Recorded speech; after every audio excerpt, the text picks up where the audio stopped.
Hello, everybody. How are we all doing? Hoping quite well, obviously. However, we need to discuss someone that is potentially not doing as well as we might hope so. Because I'm going to do, in this little stream, I'm going to do the recording of a few different videos, because I figured I'm going to do a stream anyway. I might as well record multiple things at once, right? I've also realised that I was doing a little bit of sim racing before this, so I've got a big-ass wheel right in front of me, which is definitely not going to help with the recording stuff. So, mic, move. Wheel slide. Although ideally not when doing the racing, because that would cause problems. But yeah, the big one that we need to discuss is the prospective injury to one Mr. Wilfried Gnonto. So I'm going to dive into that one first, because, yeah, I'm going to do it in video format. So I'll do an intro, stuff like that, and then dive into it. So I've just realised I've not put the light on, which is going to be a problem, especially when you're trying to do a little bit of professionalism. There we go.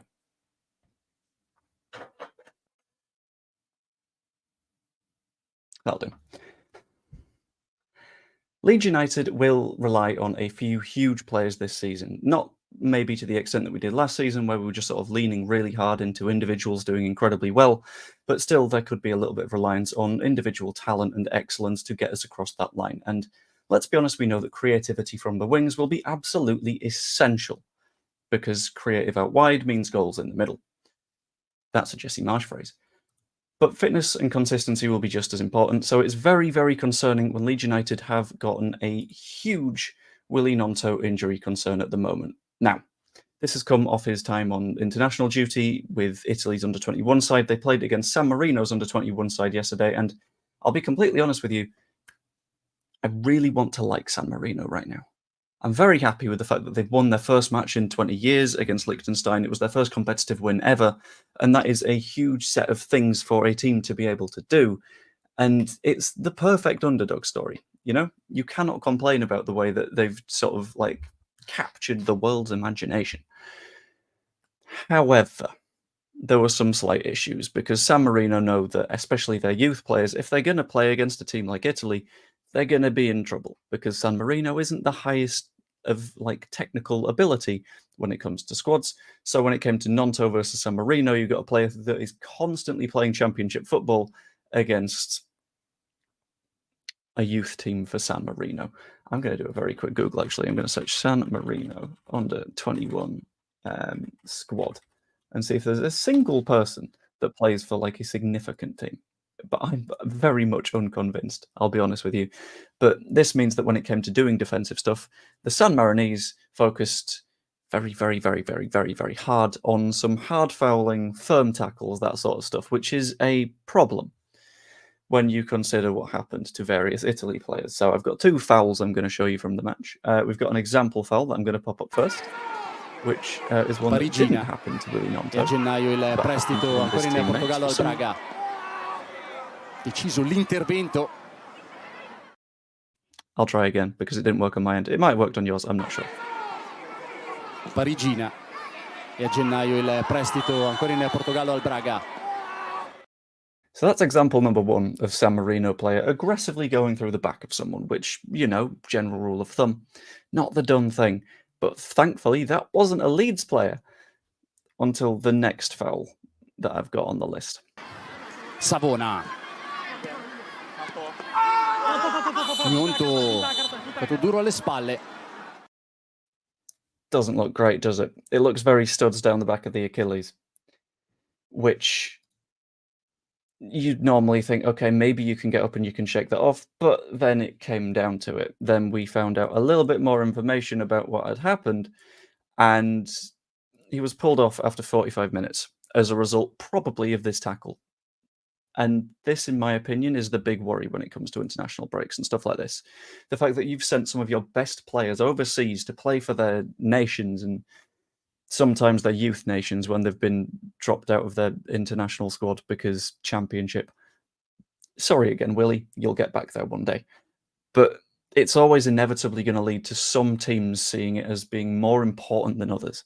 It's going to lead to San Marino desperately wanting to defend against a team that they're going to get battered by. They lost something like 7 or 8-0. But they're still going to fly into those challenges and cause big problems for people. And the issue is, it's going to lead to injuries.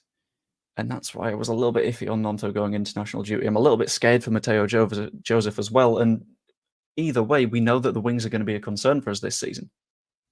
Take, for example, Manor Solomon, right? Manor Solomon, spectacular player. But he's got the occasional issue with him where if he gets injured, he's injured for a long time. And if we lose Manor Solomon at this point, we're down to 2 wingers, except we're not, because Dan James has a hamstring issue. So this is all starting to add up and grow and build and build and build and stuff like that, and causes some pretty significant problems. And I'll be completely honest with you, we don't know what the depth of the Gnonto injury is. Hopefully it's a precaution. Hopefully it's okay, because he did play about 15 minutes after that. Hopefully it's a case of, right, Willie, we will take you off and make sure that you're okay, because that's very important. Look after your players when you're managing an international youth team. But it's not a certainty that he's going to be completely fine. And this is what concerns me when it comes to international breaks. Bit spooky. And if you add Dan James' injury into the mix, plus the remaining international break and the fact that there's more and more and more and more players that are piled into that international break and still likely to play whilst being in the Leeds United squad, you start to get into the place of, oh, this could be a big problem for us, especially if we have one of the thinner squads in the Championship, which is the case, because we know that squad management will be more important than ever before.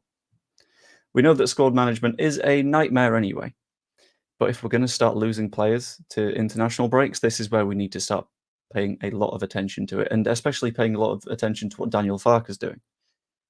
Because if we are able to rotate the squad a bit more effectively and make sure that people aren't injured, and if there is any doubt that someone is injured, take them out. Because Ruter played a lot of last season with a hernia, which I feel definitely affected us in that run-in. And he only properly got back to his best after the summer break because he got back and fit and healthy and stuff. It's a concern for me. And we need to make sure that those subs are happening at the right time and the side is looking as safe and sound and cozy as it possibly can, because otherwise I think we're in potentially big problems. But at the end of the day, that's just what I think. And as always, I kind of want to know what you guys think. So like, comment, subscribe, all that fun stuff, and we'll hop over to Questions Corner. I am recording this video whilst I'm on a stream. So hop over to Questions Corner. Let's have a little bit of a chat about what is going on with this. What are some questions about the Gnonto stuff? I watched Tanaka play yesterday, so if you've got any questions about that, throw them in my direction as well. But yeah, I might end the video itself there, and the stream will continue. If you're here, stick around. It'll be nice. Yeah, hope you enjoyed.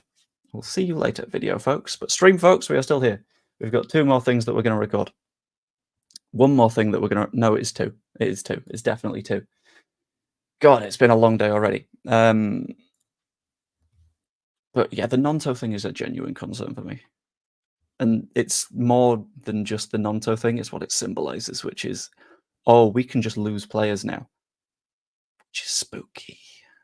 A little bit scary. Sorry, I'm also sorting while I'm having for tea at the same time, which is a good thing to be doing in the background. But yeah. The other bits that we have to discuss as well, whilst we're sort of dangling around Questions Corner, is we got Leeds being potentially likely to lose a youth star, which I'll admit I might have clickbaited a touch. And we also have something on various bits of transfer strategy and stuff like that I think could be a very interesting talk.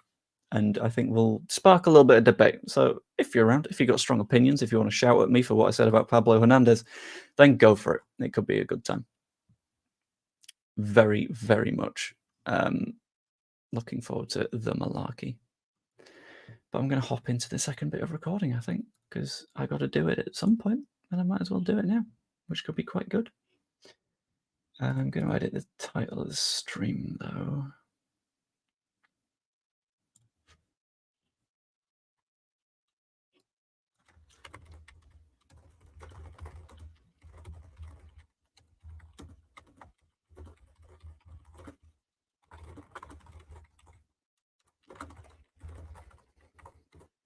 That'll do. And then I'll hop open the chat so I can actually see what's going on. Alex Ferguson's important players would often pick up an injury before international duty. You could learn. Yeah, I mean, the interesting thing is that's also happened at Liverpool, which, shock horror, I cannot believe. No way. And like, what? Cole Palmer got injured right before international duty? No way. the amount of like injuries that players seem to get as of late is wild and bizarre. Like Evie said, Man City players are often injured just before March and January internationals, which is oddly very well timed considering they tend to be in title races at that point. It's a wonderful little coincidence for them that they've managed to put all that sort of stuff. Come on, words. That sort of stuff together. They get away with quite a bit. 1 second.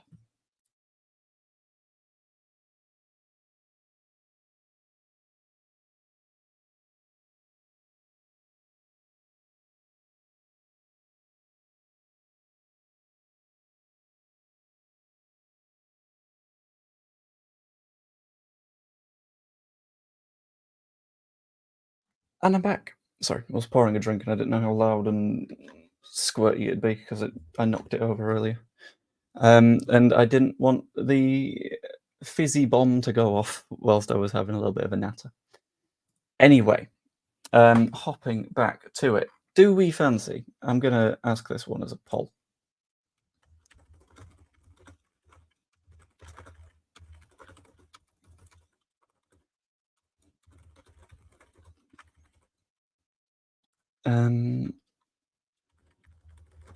Transfer strategy or young star forces an exit. Ooh. You see, it's a spooky title, which I always find really fun. And you know what? It works out, so it's completely fine. But how are we all doing today? I'm hoping good. I'm hoping we're doing better than Man City players going into international breaks.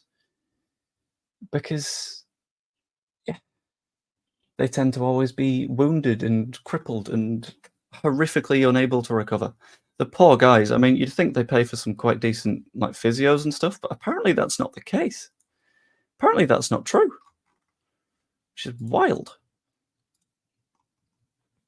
Okay, YouTube, please stop pissing about with the way that I'm doing ad stuff, because it's distinctly irritating. Cool, that'll do. Right, anyway, so I cannot believe we are 50-50 on the video we want to record next. You monsters, if you've not voted yet, by the way, hop in, do a vote, and it'll be quite fun. There's a weird thing as well. A little bit of me was very, very tempted recently to, and I'm not kidding, get a flight simulator and just do various flight streams because I know that you lot are insane. But there's absolutely nothing like of value that we can watch on Flight Radar, and for some reason that became a niche for a couple of days, which would be wonderful. I would be okay with our players not being fit enough for international duty. There was a little bit of me that for a moment was like, is that what Dan James has done? Is that the situation there? I feel like that's likely not the case because he seems like someone that genuinely like gives a shit about what he's doing, you know? Especially in comparison to some various players who tend to just piss about a little bit and go like, "Oh no, oh I'm hurt." I think the funniest part is the way that Gareth Bale would do it, just the other way around between Real Madrid and Wales. The fact that from time to time he'd be like, "You know what? I think I'm injured for Real Madrid," and then just sort of be cheeky on the side to like a Rob Page or someone like, "I'm actually fine. Invite me along. Miraculous recovery." Like the fact that he did that, I would have hated if I was a Real Madrid fan, but I'm not a Real Madrid fan, so it's not my problem.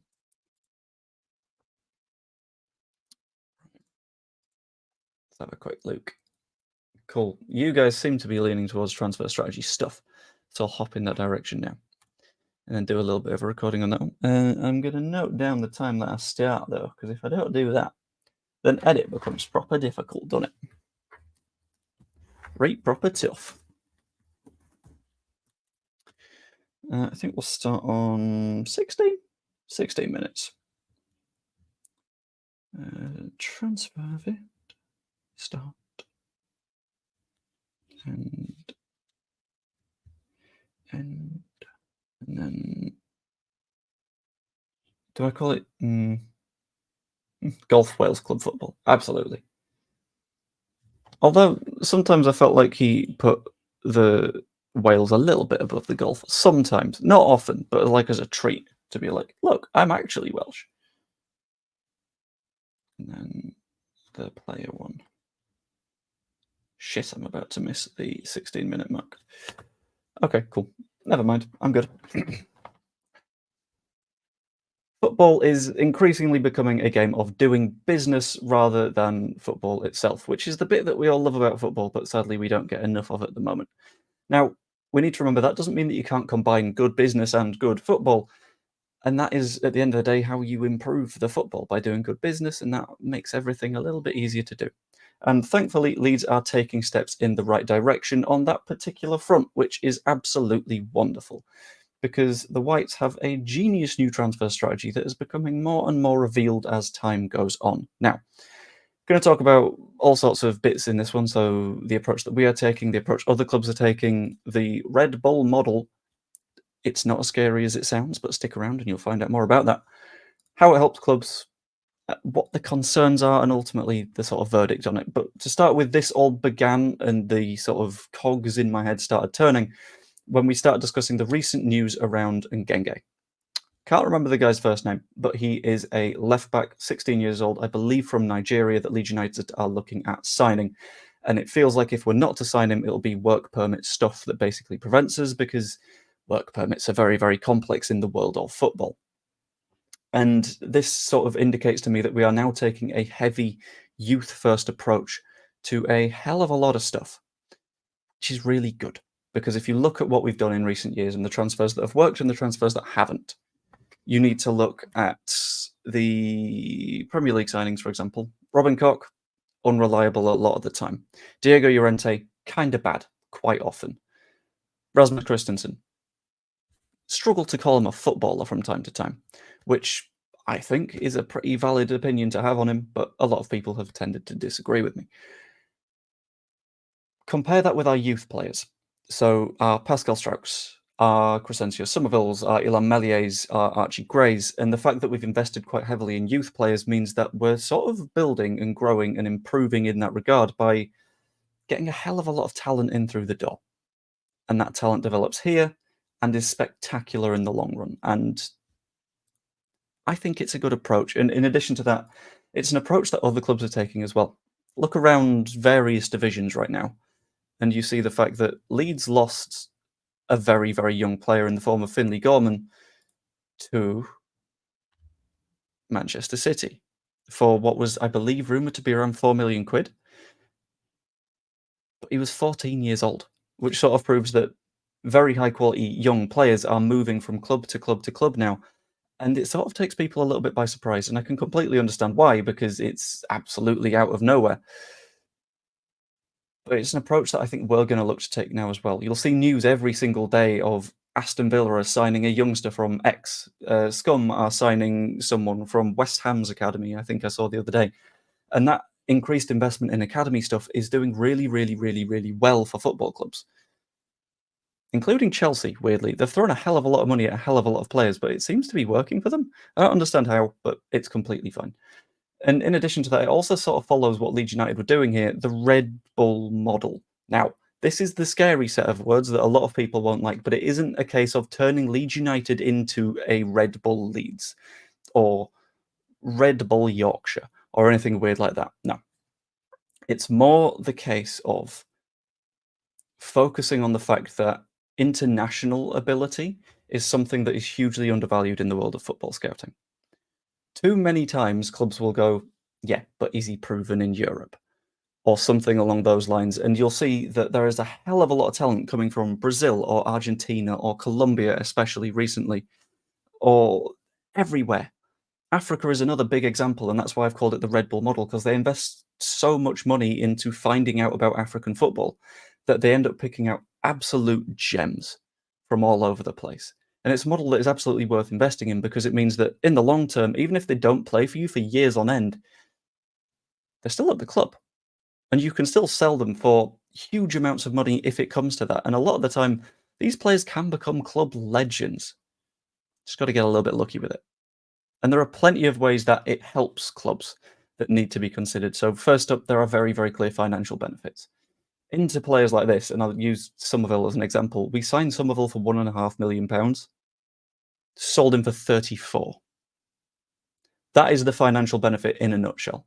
Look for undervalued young footballers across the world of football, and you will make those profits time and time and time again, assuming that your scouting department is spot on and they know what they're looking for. And in addition to that, it goes beyond sort of the financial and into the sort of rules and regulatory stuff, because it's better for squad registration rules. Because if you have a player, say, signed from, let's have a think. Say we pick someone out from the Farsley Celtic setup and ends up being a incredible player that can play at the Premier League level. If we've had him for 3 years before the age of 18 years old, then he counts as homegrown at the club, rather than just homegrown in the nation. Homegrown in the nation is important as well. I think you need 3 years before the age of 21, which is why I think if we can sort something out with the Ngenge guy, is going to be huge. Because we can have signed a 16-year-old, but have him class as homegrown in England, which is going to save stuff in squad registration things. And that makes things vastly simpler when we're trying to do squad planning in the long term.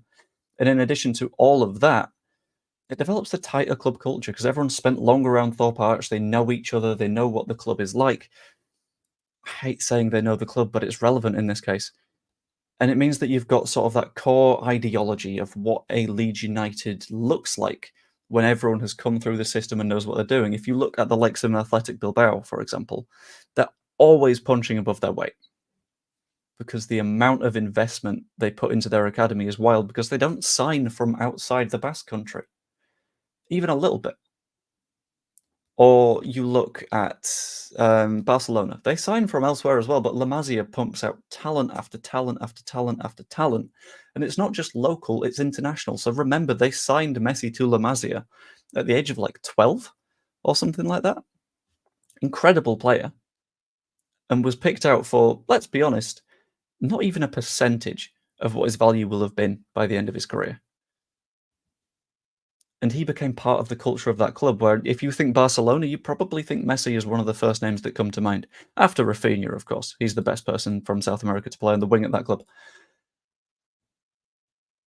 But at the end of the day, that all adds up to one thing as well. That adds up to the club getting better on-pitch performances. Because if you've got better players, if you've got better culture, if you've got everything working well in tandem together, you're going to be able to perform better on the pitch. And yeah, there are some concerns about this entire thing. There's the potential to end up like Chelsea and you'll just stockpile players and lots of them will be mad because they're not going to play much. And that's going to happen sometimes. But let's be honest, with our budgets, that's not going to be what happens anyway. And in addition to that, there is a risk if all of the investments flop, but you need to keep in mind the balance of probability here. The return on investment for one of these players doing incredibly well is colossal. We got Pascal Struijk for free. Sell him for £15 million and he funds 10 Crescencio Somervilles. Crescencio Somerville himself funded something like 20 equivalent transfer fees or something daft like that.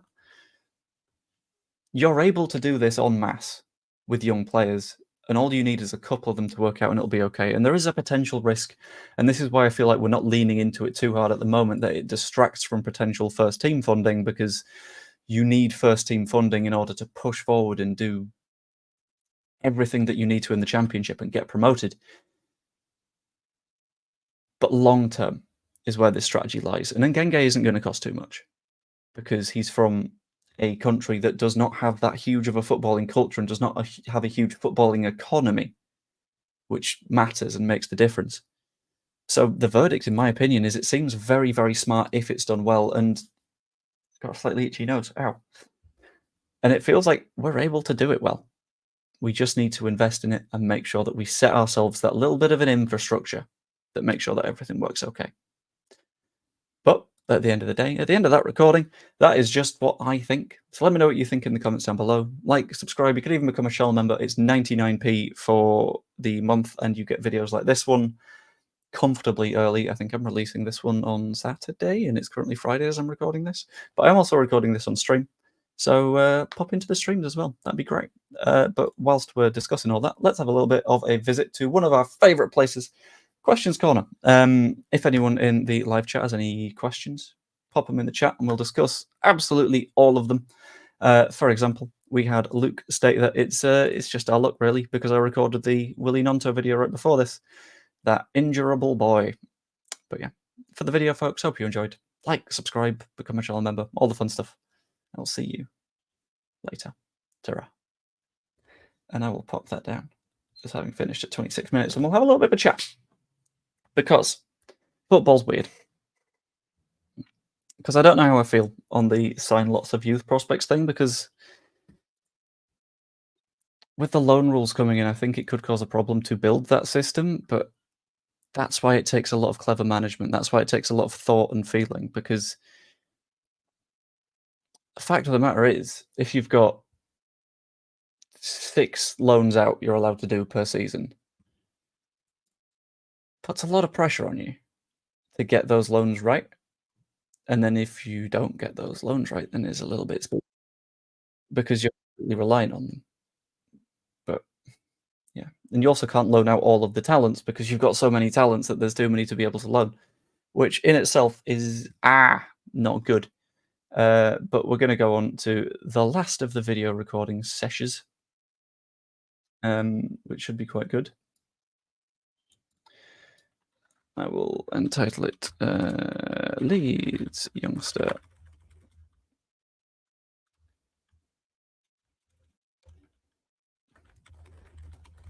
Leeds Youngster could force an exit.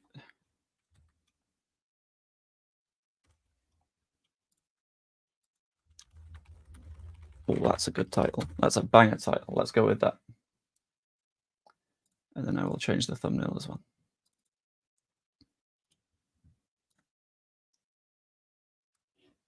Cool, that'll do. I feel it's a good thing for the long run. Personally, I feel doing will help us and save money if we do get promotion. Yeah, I mean, at the end of the day, if we would have had to sign someone of the Somerville level, it would have cost us way more than $1.5 million plus whatever wages. And yeah, from time to time, you're going to have issues such as who we're about to get to in a minute. But it's a complicated one, I think. I think leaning into this is a good idea. Absolutely. No issues with that. It makes sense. But yeah. Anyway, thank you very much, by the way, Luke. So I'm going to hop into the third of the video recordings, which is going to be fun, which I've specifically called Next Out, and then the name of the person, which is going to be fun. But as always, I'm going to hope for a little bit of a questions corner, because this one I don't know if I can get to the length that I quite like videos to be. So if you fancy popping some questions in about what we're going to have a little bit of an hour about, go for it. It'd be fantastic of you. I would hugely appreciate it.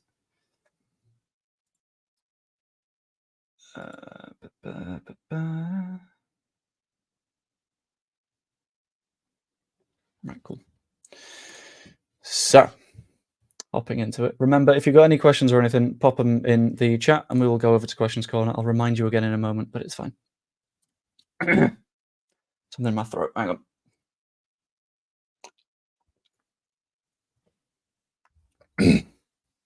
Right, Bosh. Being young in the world of football is incredible. I didn't record when I was starting that recording. Well done, me. I'll start 29:40. Why not? Stupid bugger. This is why you should never trust me with technology. Anyway, get into it. Being young in football is incredibly difficult. We've already heard all of the tales of you will get a youth squad that has 100 players, and then 100 of those players will get into an academy, and then, no, one of those players, sorry, 1% of them will get into an academy. That'd be far too easy. And then 1% of those will get into the first team of a football squad. So 1 in 10,000 people that want to play football professionally might get there at some point. And then once you're in football, there's further difficulties as well. So, for example, when clubs buy a new player, someone has to step aside. Someone has to lose out on minutes. Someone has to miss out on the development that they need. And sometimes, to use a phrase from the world of writing, you have to kill your darlings. The people that you are big fans of won't get necessarily what they want, won't get necessarily what they need, And it leads to the Whites potentially losing a young star very, very soon. This is very short term as well, not long run, but as I mentioned a moment ago, remember that Questions Corner is open. I'm recording this whilst I'm live. If you see me live, hop along. That'd be fantastic. Say hello. But we'll be answering those at the end of the video. The biggest question, I imagine, is going to be who exactly is likely to go. And he's someone that isn't even named by his actual name by Leeds United fans. It's Joffy. Joe Gelhardt, who, when I mentioned Joffy to someone the other weekend without knowing that they weren't part of like Leeds United-y culture, I was like, oh, this is a lot of backstory. We're going to have to talk about a player's mum's Twitter account. But yeah, it's looking like Joe Gelhardt. Signed from Wigan in, I want to say 2020, 2021, for £1 million because Wigan were in deep, deep problems. We helped to solve those problems by signing Joe Gelhardt, and then he popped up from time to time with decent performances, including fantastic goal and assist at the end of that Jesse Marsch season that kept us up. And it's looking like he's not going to stay because his minutes are looking dire. He's not going to get much football, and I'll be honest, when I was writing this down, I'm surprised that he's still here. When everyone has gone through their squad breakdowns ahead of this season, they've effectively gone, okay, so up front, we've got to think, who have we got in the 10? We've got Piru, we've got Aronson, who have we got on the wings? Ramazani, Solomon, James, Gnonto up top, Bamford, Joseph. Piru can do a job there. Is there anyone else? And everyone will effectively go, not that I can think of, because Joffy has slid into the background. He's been a bit of a victim of not being able to get those minutes that he wants, that he needs, that some would argue he deserves. And I'm surprised that he stuck with us throughout that summer window, especially when you consider that there was interest in him in January. But if you look at more recent interest, you can see why there maybe wasn't anything going on. In terms of recent interest, West Brom were interested in January. Obviously, we didn't want to let him go to West Brom because you don't want to strengthen your rivals. But not much else has leaked, and nothing leaked throughout this summer particularly, to say that there were clubs with an interest in signing Joe Gelhardt from us. And that is where I think part of the issue is. It shows a very, very weird problem that we've got. So clubs won't have necessarily had an interest in Joe Gelhardt because he didn't really have the minutes to prove himself. He would occasionally pop up here and there and have a little bit of a cameo at points. And in fact, I'm going to bring up his data and numbers and stuff on FBref just to sort of see what the underlying stuff was. But I feel like he didn't really do much last season at all, which is why you won't get many clubs going, oh, we'll sign him, because they don't know what his level is. It's really hard to get a player when you don't know if they're like upper championship, lower championship, decent in on an under 21 side. It's very, very difficult to sort of tell. Just a quick search for Gelhardt, who for some reason isn't popping up on an autofill on FBref, which is arguably not too fun. But he didn't get any goals or assists last season. The season before that, 2 assists, but nothing beyond it. And the past 2 seasons combined, he's sat on a little bit more than 400 minutes, which is not good for a player that wants to develop. And a lot of people were hankering for him to get more minutes and show up more and become a pivotal part of the team. But you can't really risk giving him minutes because you don't really want to risk promotion. Like, a lot of people said that we should have maybe rotated Cresswell in earlier last season. But when he played, we lost games quite badly. He started against Southampton and we got hammered. This is the first Southampton game, by the way. And it's a question of, okay, we need promotion. So are we able to risk dropping points in these matches just to give someone minutes that we think might be deserving of them? I don't know. It's really, really hard to tell. And I think it's very, very unfortunate for him because we've always been in a place of, let's strengthen, let's look for what we can get next. And we did. We signed last season Joel Piru. We've got Brendan Aronson back this year. We've gotten Ramazani and Solomon out on the wings. And those are all positions that Joe Gelhardt can play. And as a result of that, because we've been strengthening around him, he's not managed to force his way into a team, which is, I imagine, scary for Gelhardt because he doesn't know what his future is going to look like. The last question I've got down is, what is Joe Gelhardt's fate? And it feels like his fate so far has been to be solid enough, but not break in, because I love the guy, hasn't shown the raw ability to get into this team above the people that are around him. And that's why I think, and I've seen reports that his agent is going to actively push for him to be able to leave in the winter. I think it's going to be borderline impossible for Gelhardt to get many minutes at all this season. I would be surprised if he got more than 290s worth of football if he stays the entire year, because of the sheer ability that we've got around him. He might even see some under 21s minutes, purely because of what we've got going on at the minute. And it's a bad place to be. And as I said, being young in football is incredibly difficult because it feels like Gelhardt has fallen through the cracks.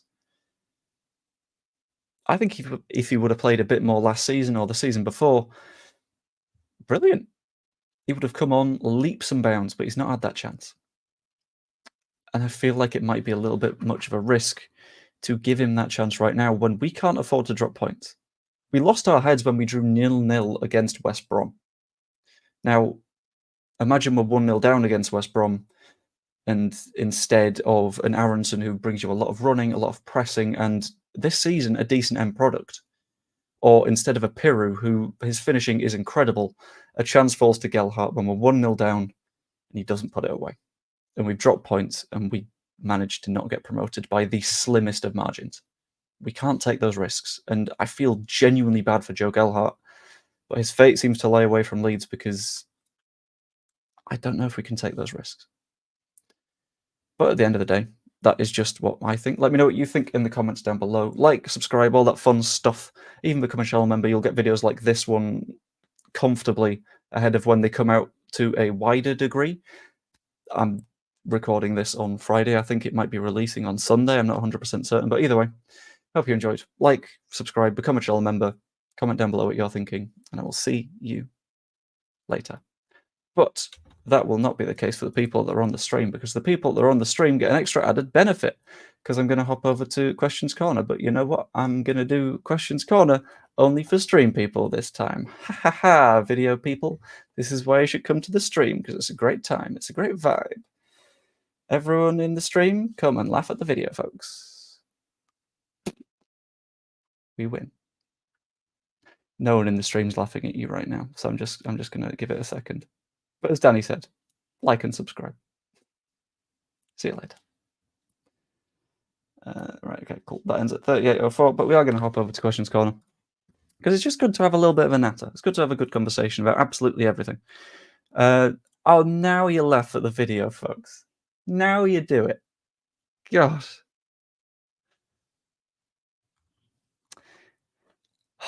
Anyway, I do feel really bad for Joffy, because he's got such a high ceiling. He's just not had the opportunity to sort of climb that ladder and get there, you know? He got a goal in the Carabao last year, but nothing in the league. Did he? Was that the really weird match in the Cup against Shrewsbury? Maybe. Don't know.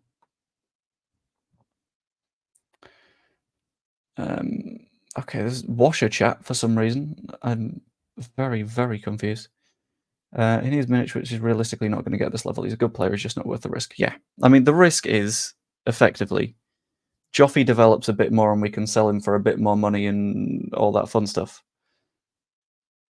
And maybe he becomes a bigger scheme player for us, or risk points, risk promotion, risk what is effectively hundreds of millions of pounds.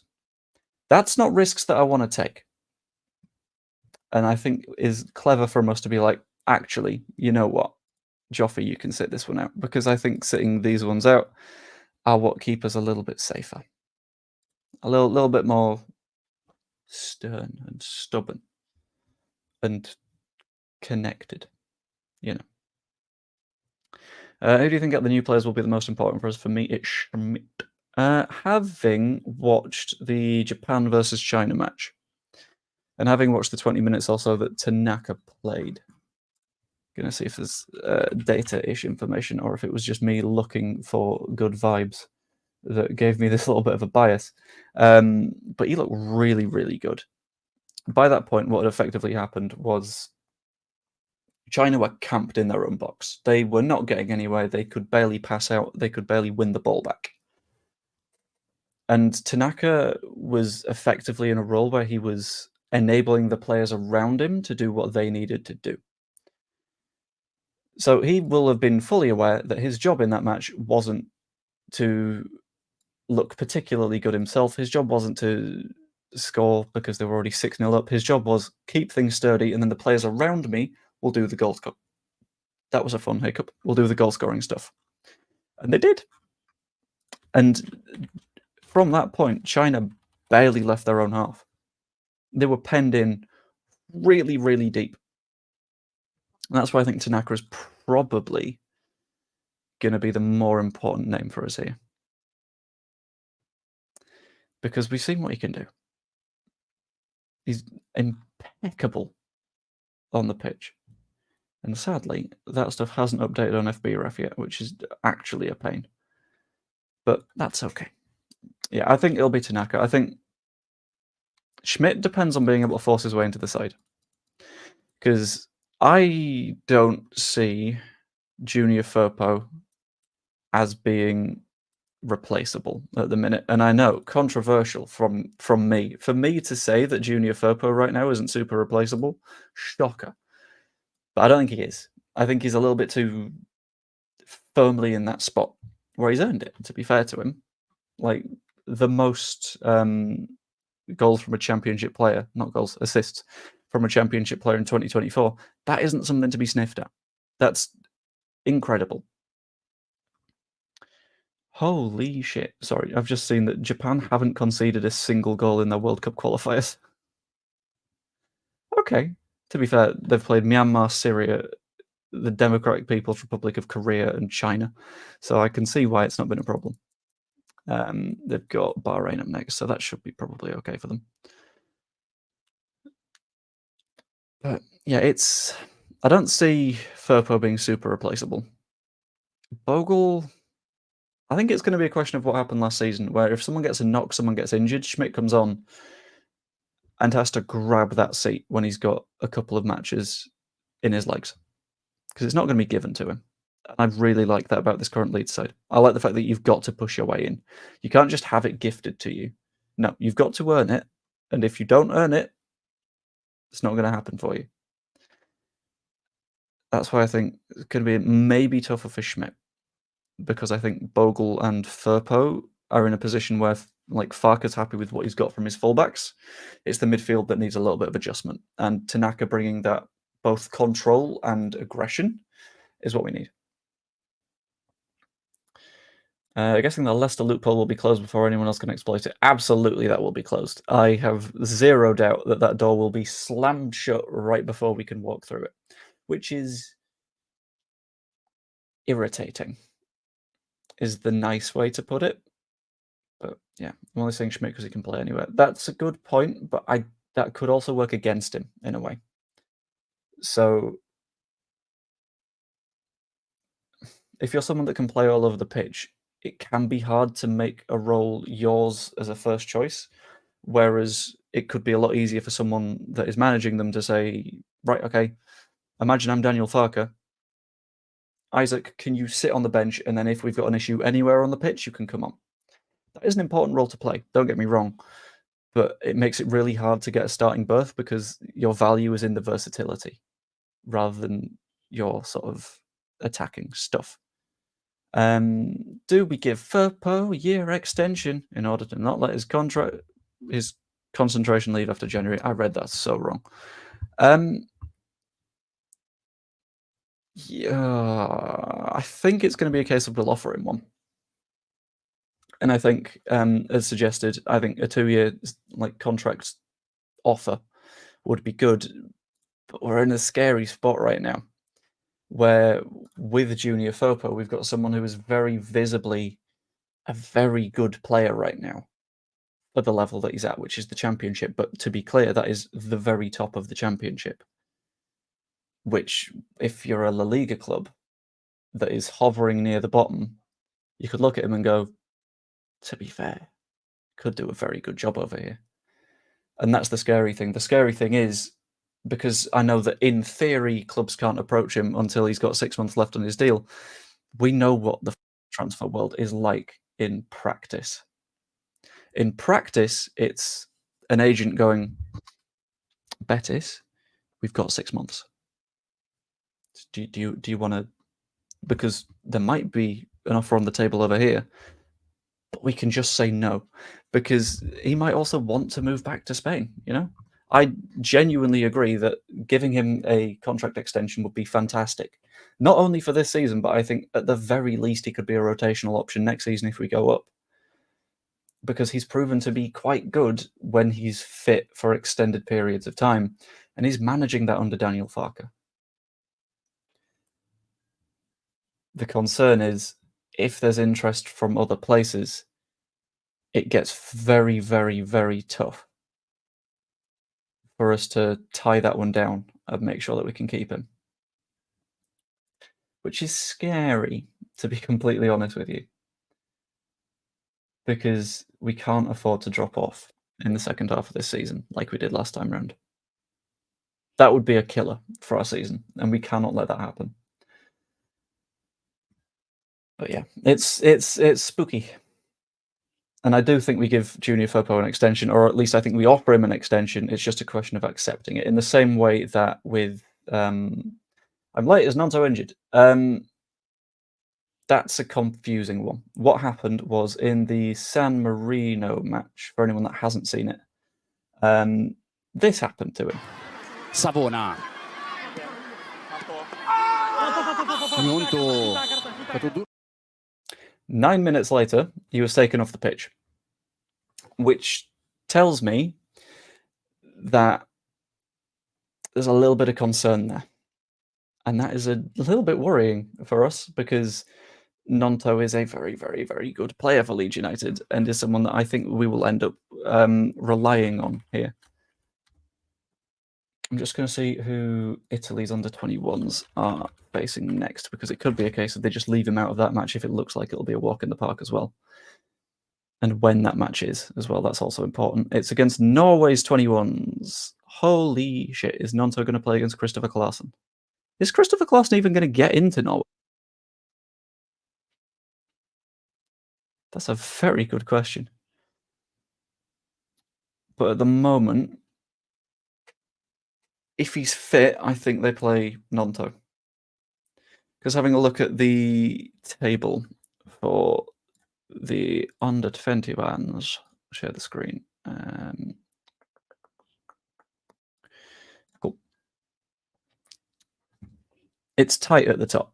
If Norway beat Italy, depending on how much by, Italy ain't top anymore. Top two places go through. If the Republic of Ireland win both of their games, they would also be above Italy. So it comes down to a question of, in my opinion, is he worth taking a risk for them? Because there's only 2 matches left in the group for Italy. 3 left for Norway, 4 for the Republic of Ireland, which makes things odd. Thank you very much, Wayne, by the way, for the super chat. All pigeons, we are indeed. But it's spooky. Let's have a look at Norway's under-21s if we recognise anyone. Oh, Leo Hjelde! Oh my god, I forgot you existed. Nipan as well. Very, very, very, very good player. Norway. Why? Is Claassen genuinely over the age of 21 now?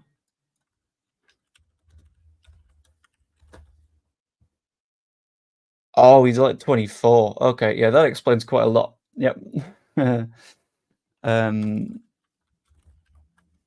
About Norway matches. They're against Kazakhstan today. Is Hjelde even in the squad? I somewhat doubt it. You little bastard. But we'll find out. It's okay. Maybe the due diligence by all Prem and EFL clubs that were sadly lacking will now be exercised on all framework documentation rules published by the Prem EFL with a fine-tooth comb. It's one of those weird ones where it's very, very, very hard to pick up a problem like that, because it's very small technicality-driven stuff. Yeah, I don't think Claassen's getting in this squad, even a little bit. But yeah, it's a case of they'll look into stuff a lot more closely now, because they'll be like, oh, we got absolutely diddled last time around. Let's maybe pay quite a lot of attention to fixing this.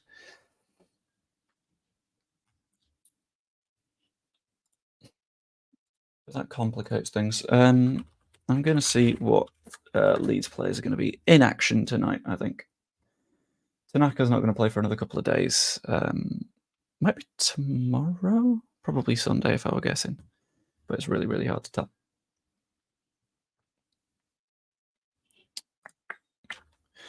One of the most annoying things, by the way, about like football fixture stuff and where fixtures are hosted and you're able to sort of see where games are. Why are betting sites always the best at showing who is playing when?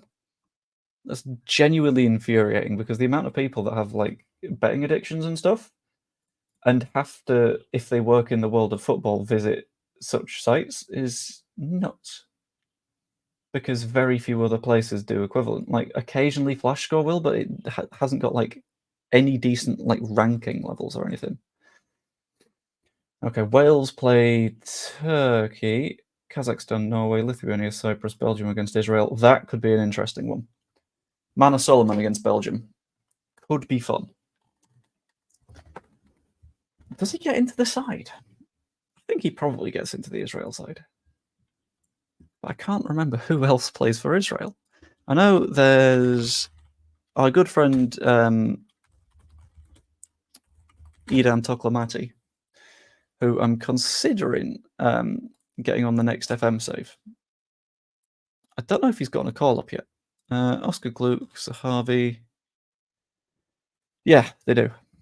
They need to be as up to date as they can. And I think at work at DAZN, we've got a similar software to what they've got, but because it doesn't have anything to do with me, I've not got access to it. But annoying. Right, let's have a look. Mana Solomon has been called up. There is also Dor Turgerman, no idea who he is. Dean David, what a name. Anan Kaleli.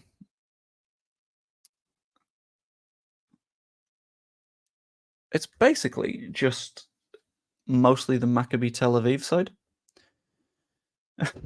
I think you could genuinely put together an 11 from Maccabi Tel Aviv, except a goalkeeper. Their most capped goalkeeper has 2 caps. That's very weird. But outside that, there is France, Italy. Doesn't affect us. Gnonto hasn't been picked. Iceland, Montenegro, Kosovo, Romania, Slovenia, Austria. Could be interesting. Because I kind of want to see if Max Fuber is deemed worthy of minutes. Could make it very, very complicated. Is he? Would you say he gets minutes? Because he did a fair bit at the Euros. But it's not convincing, is it? Robbie Keane managed Maccabi Tel Aviv last season. Jesus. Sorry, change the subject, but do you know anything about the money from Barcelona for Rafinha? I do not. I did a stream a couple of weeks ago, I think, where we ended up doing a deep dive into Barcelona's accounts and stuff. I don't think we've got any updates since then, to be completely honest with you. Danny Lucas paid up. It's apparently paid up, but there was a massive debt showing in Barcelona's account. So unless they paid us like 30 million last season, it's a little bit of a confusing one. Right. Let's hop over to Max Weber. The Austrian national team, yeah. Und the European Football Championships, yeah.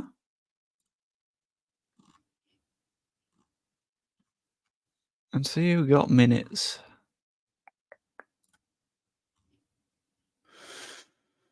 Vuba started 2, played 3. Yeah, I think might get minutes. Hard to tell. Love your format for your shows. There's a distinct difference to other content makers. You always need an edge, as do others. What's the distinct difference? That's what I'm curious about.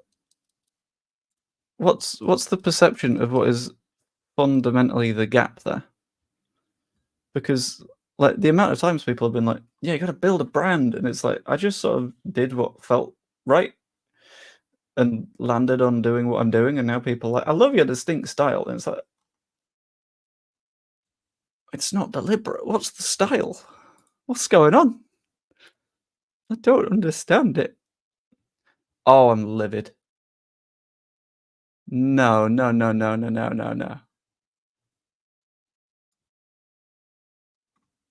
So remember how a minute ago I did a video about Leeds United's recruitment strategy? Do we remember that one?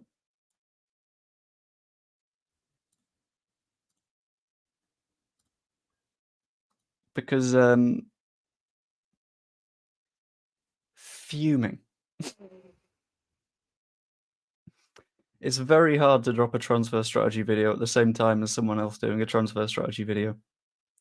Especially when the someone else is vastly bigger. How many subs is Connor on at the minute? Let's have a look.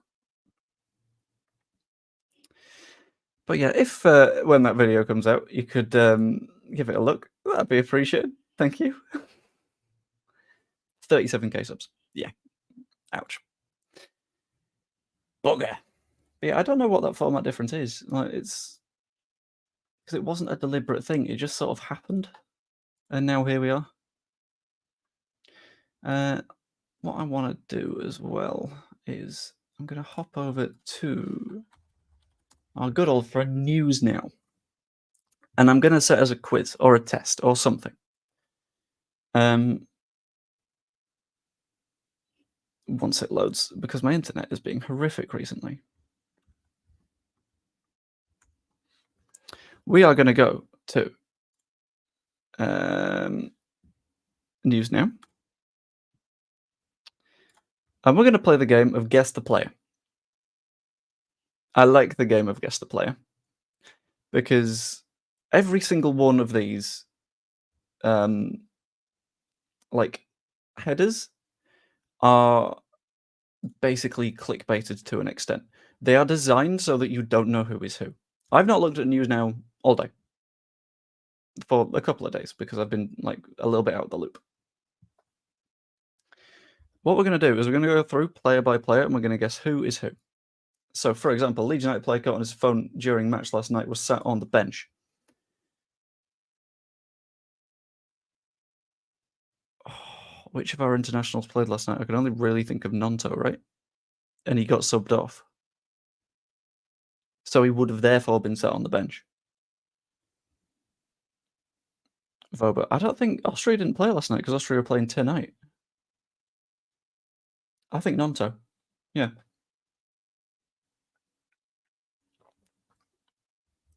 If anyone else has guesses, chuck them in the chat and we'll try and work out who's who. What we'll do is we'll give this a fun title, actually. We'll call this little segment Who's Now News Now. It's great. Tanaka. Oh, it could be Tanaka. But Tanaka came on, and I feel like if he's been caught on his phone, he doesn't get brought on. So I'm going to go Gnonto after he's been subbed off, is what I'm going to go with. That's the guess.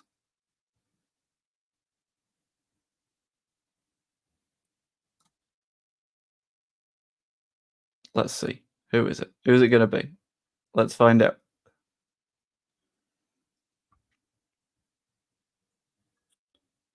It's Gnonto! There we go. Did something during the match was been picked up in Italy during the second half when he was on the bench. He was photographed with two teammates. They were watching the rest of the match, but he was on his phone. Said he was totally distracted by the magic of his iPhone, causing an example of football 3.0. What the fuck does that even mean? Okay. Do you have said photo, or are you just sort of chatting shit?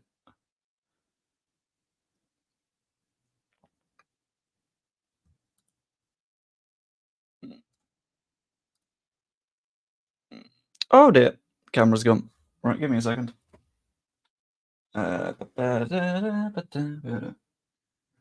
This is why I've loved getting some spare cameras in, because it saves me so much time.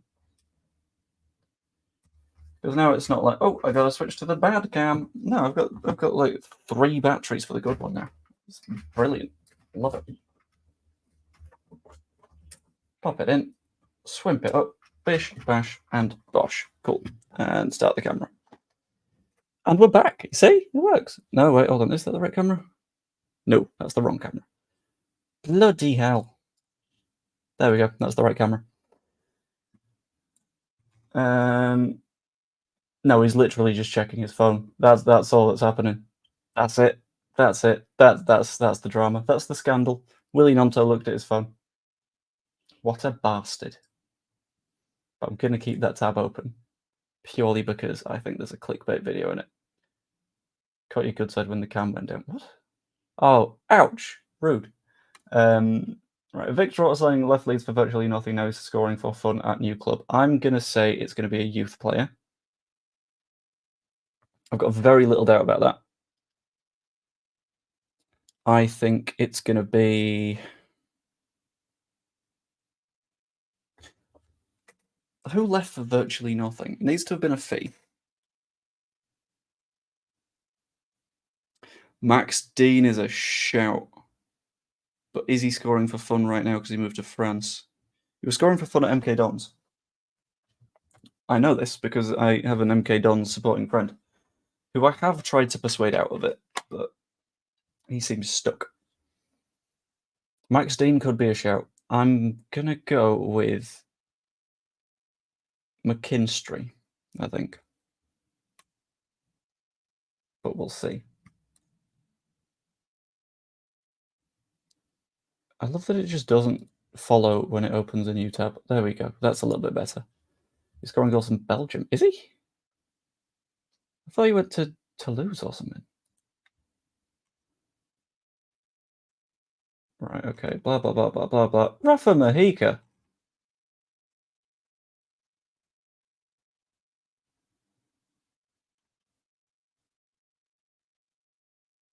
Okay, he's scoring a lot in Qatar. Great. No one would have expected Rafa Mojica there, to be clear. No one guesses Rafa Mojica. And the fact that they've gotten a lot of views on that is mind-blowing. But that's okay. What Bournemouth new £12.6 million signing said to Mateo Joseph after seeing him with Spain under 21s? I don't know this one. I've not been keeping track of Spain signings, so I'll just skip that one. Huge money. Journalist says talented player only stayed at Leeds in the summer because of his wages. Talented, being in quotation marks, tells me that someone said it years ago.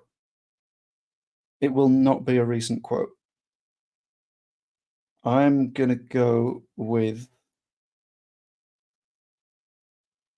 Vuba. I'm going to say that loan clubs didn't want to pay Vuba's wages, is my guess. Let's see. Once again, I'm going Vuba. Or it could be Bamford because a lot of journalists are like, who do we start controversy about? Pat, cool. And whatever. Leeds still have one of the highest wage bills in the Championship. Yes, we also have revenue. What? Sorry, this was a Joffy piece.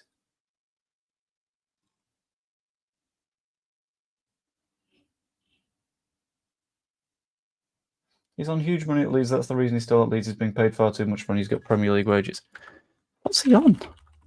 I would have never guessed Gelhardt. Like, legit. What? Why the hell would Carlton Palmer know? Why would Graham Bailey know? I mean, Graham Bailey sometimes knows things.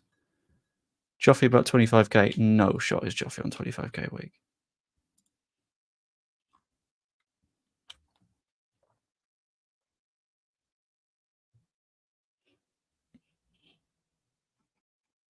Right, where's the Champo?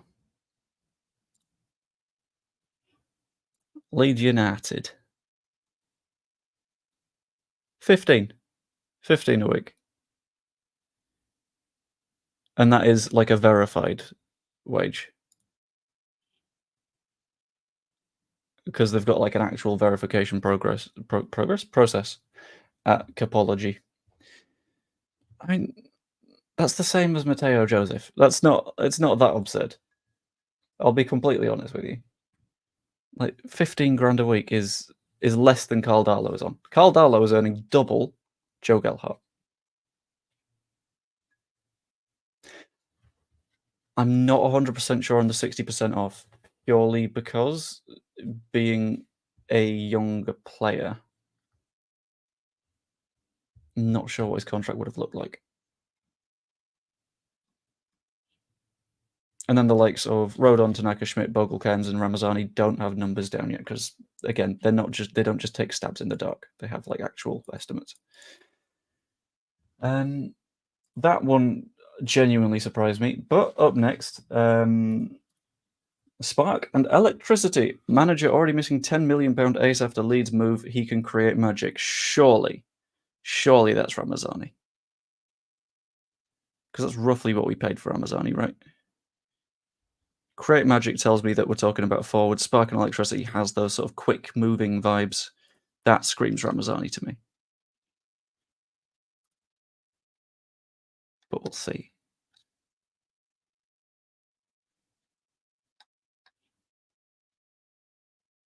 Yeah, surely it's Ramazani. I do not see it being anyone else. There we go. Ramazani. Yep. Cool. That was easy. That was genuinely a piece of piss. Farker will love him. Leeds are bringing the next Matteo Joseph in Class Academy start. Jesus. Oh, God.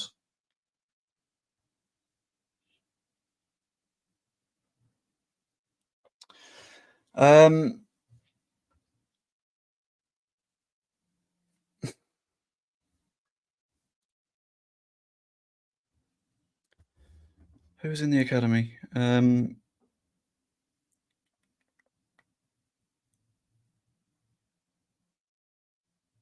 don't know. It won't be Gray. Gray's injured.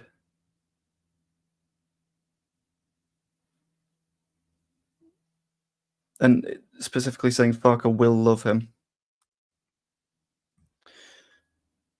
tells me that it's not going to be someone that's played already. What I'm going to do is I'm going to see who has played for the under-21s this season.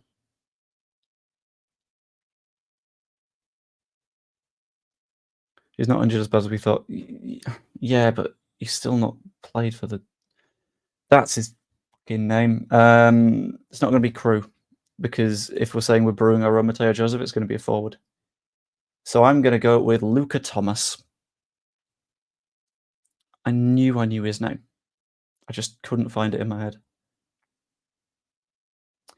Then again, Luca Thomas is basically 20 years old already. Like, it's quite hard to call him the next Matteo Joseph when he's sort of Matteo Joseph's age. Is he older than Matteo Joseph? That's a good question.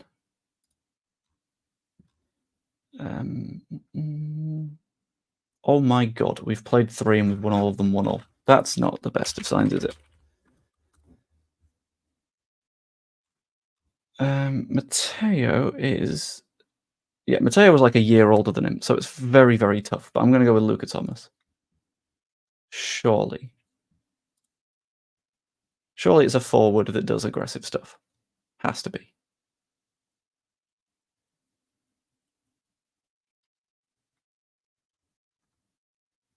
Oh, 19-year-old. That's promising.